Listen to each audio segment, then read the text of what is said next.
वो कौन सा इंसान है या वो कौन सा जिन है जो आपकी रिस्क की बंदिश कर सकता है?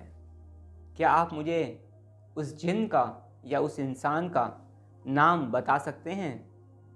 रिस्क की बंदिश क्या है और रिस्क की बंदिश की हकीकत क्या है?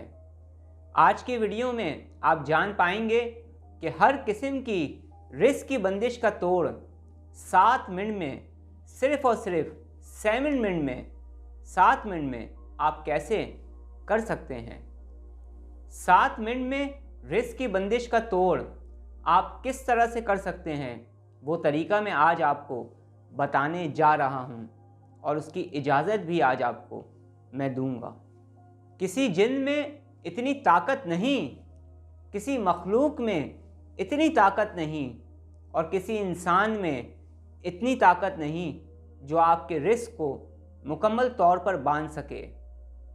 अल्लाह रब्बुल इज़्ज़त जिसे चाहता है बेहिसाब अता फरमा देता है।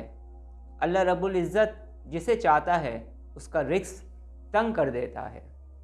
हकीकत में रिस्क की बंदिश क्या है, इसको मैं तफसील के साथ तो किसी और वीडियो में आपको समझाने की कोशिश करूँगा, लेकिन आज की वीडियो में इंतहाई मुख्तसर सी मिसाल दूंगा कि रिस्क की बंदिश किस तरीके से हो जाती है और उसका हल हम किस तरीके से कर सकते हैं। तसव्वुर करें कि आप कोई बिज़नेस करते हैं, तसव्वुर करें कि आप कोई दुकान चलाते हैं, आपकी कोई शॉप है, या फिर आप जॉब करते हैं और जॉब में आप तरक्की हासिल करना चाहते हैं। आपके हासिदीन में से कोई हासिद इस हद तक गिर जाता है कि वो आप पर कोई ब्लैक मैजिक या काला जादू करवा देता है या कोई शैतानी अमल आप पर करवा देता है।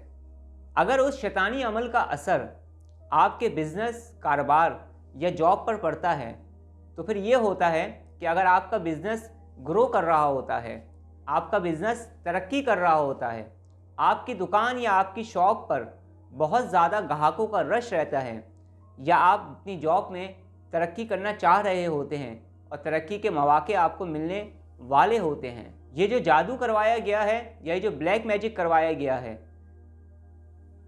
ये जब आप पर असरअंदाज होता है तो आपके चलते हुए कारोबार को ये ख़त्म करना शुरू कर देता है और आपका कारोबार डाउन होने लगता है। आपका बिज़नेस इंक्रीज़ होने की बजाय डाउन होना शुरू हो जाता है। आपकी शॉप की सेल कम से कम होना शुरू हो जाती है। और अगर आप जॉब करना चाहते हैं, जॉब कर रहे हैं, उसमें तरक्की चाहते हैं, तो तरक्की के मौके आपको मुयस्सर आने के बावजूद तरक्की नहीं हो पाती। आप ज़रा इन तमाम चीज़ों की गहराई में जाएं तो आपको महसूस होगा कि यहाँ पर ब्लैक मैजिक काम कर रहा है, यहाँ पर जादू काम कर रहा है, यहाँ पर नेगेटिव एनर्जीज़ अपना वर्किंग कर रही हैं। जब आपका कारोबार डाउन होने लगता है, आपकी दुकान कम चलने लगती है, तो ज़ाहिर सी बात है आपकी इनकम भी कम होने लगती है और बाज़ मरतबा आप पर लोन बढ़ना शुरू हो जाता है और आपको अपने अखराजात में तंगी महसूस होना शुरू हो जाती है। ये वो लम्हात होते हैं जहाँ पर अक्सर व बेशतर लोग कहते हैं कि आप पर रिस्क की बंदिश करवा दी गई है। लेकिन आप अगर गहराई में जाकर सोचें या इस तमाम अमल पर गौर व फिक्र करें तो आपको नज़र आएगा कि नेगेटिविटी या नेगेटिव एनर्जीज़ आपकी ज़िंदगी में दाखिल हो गई हैं। सिंपल सी बात है, इस नेगेटिविटी को रिमूव करें, इस नेगेटिव एनर्जी को रिमूव करें तो दोबारा से आपका बिज़नेस भी तरक्की कर पाएगा और आपकी जो ये शिकायत है रिस्क की तंगी की, ये भी दूर होना शुरू हो जाएगी इंशाअल्लाह। उम्मीद है कि आप इस मुख्तसर सी बात से बहुत कुछ समझ और जान पाएंगे। अब आपने करना ये है कि अगर आपका कोई ऑफिस है तो आप जब भी अपने ऑफिस जाएं तो जो आपकी पर्सनल चेयर है, जो आपकी ऑफिस चेयर है जहां पर आप बैठते हैं, या आपकी कोई दुकान है या आपकी कोई शॉप है, कोई चेयर है जहां पर आप बैठते हैं, पर्सनल चेयर है आपकी, तो आप वहां जाकर बैठ जाएंगे। और अगर आप जॉब करते हैं तो अपने ऑफिस में जो आपकी चेयर मुकर्रर है वहां जाकर आप बैठ जाएंगे। बैठने के बाद आप अपने इन दोनों हाथों से अपनी चेयर को मजबूती से पकड़ लेंगे। अपने दोनों हाथों से जब अपनी चेयर को मजबूती से पकड़ लें तो उसके बाद 7 मरतबा दुरूद पाक पढ़ें और अपनी आँखों को बंद कर लें। मुकम्मल तौर पे रिलैक्स हो जाएं और मुकम्मल तौर पे पुरसकून हो जाएं। جو بھی آپ کا مقصد ہے، جو بھی آپ کا گول ہے، جس مقصد کے لیے بھی آپ یہ کرنا چاہ رہے ہیں، اس مقصد کی طرف مکمل طور پر متوجہ ہو جائیں۔